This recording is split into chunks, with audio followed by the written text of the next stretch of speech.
Good morning, everybody. It is the 31st of May, 2020. Good morning to all of you.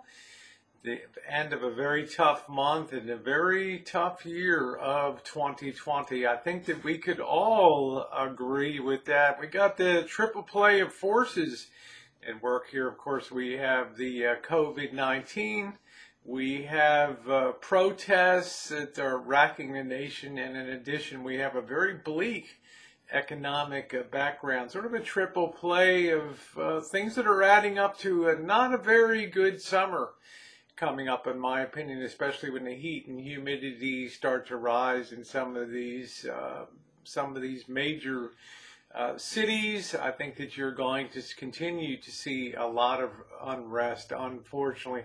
There's a lot of underlying things that have occurred in this nation. We have a distribution of wealth. I think we have 90% of the wealth is controlled by 10% of. There's all kinds of problems that are very similar to the late 1920s in their scope and dimension. And here we sit today on the front end of what may be a major depression that could last for years. We shall see.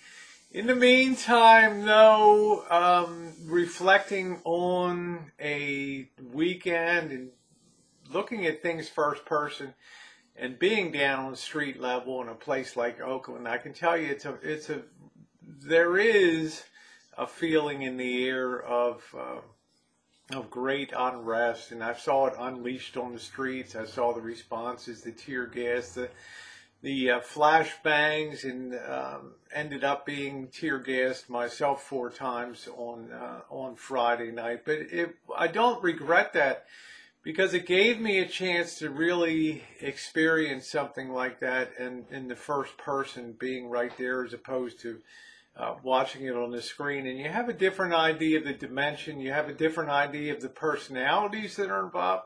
From those that really want to make a statement of protest about the way they feel about relations with police and relations with those in authority, as well as those that look at this as an opportunity to plunge the nation into chaos. And gradually, as the weekend wore on, we saw it moved from the peaceful protest and to the instigating violence end of it. So it was a transition that many of us expected to occur, and it also affected areas of tremendous wealth, from Beverly Hills and Rodeo Drive all the way down to the poorest neighborhoods of Baltimore. It was all part of the whole picture over this weekend, which is not over, by the way.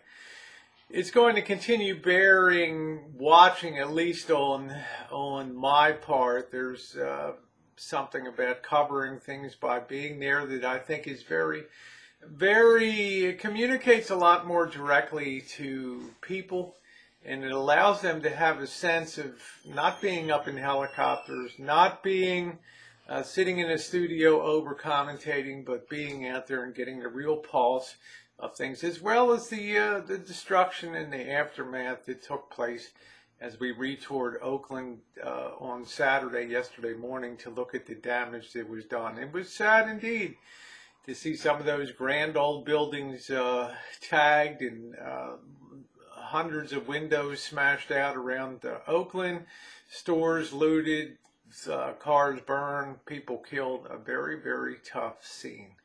So this week, to that end, I think I will be back on the road with Dee as we make our way back to Las Vegas. I'm not sure if the first stop is going to be in Reno and make our way south. A lot depends on what opens and what doesn't, and the facilities that are available. It makes a big difference in boondocking if you have a place that you can clean up as opposed to having to pay for a hotel. So it's going to be a tough call. There's stories to be told as places reopen.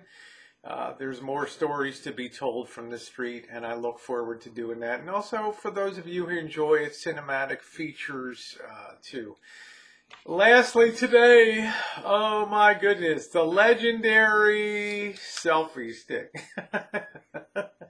a total legend out there, is now a duopod, not a tripod here. Yes, last night, sadly, one of the third leg came off last night, and well, it's time to say goodbye to an old friend for years, a legend here on YouTube, having really pioneered the selfie stick on YouTube for years and making good use of it for street chooching, street streaming, street videos. I can tell you this old friend will really be missed. I guess I should kind of hold on to it though, just in case one day, you never know, you might see it mounted in the Smithsonian Museum.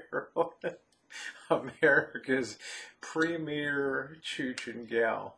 I want to thank those of you who were on Kitchen Stadium last night. We really needed that D-Dub Travels and I to gear down from a very adrenaline-filled Friday night. And it was a great time to just sit there, cook a simple meal, enjoy it, and hang out with you guys. I'm going to close it out now. Yeah, maybe I should autograph that and auction that off for charity or something. Yeah.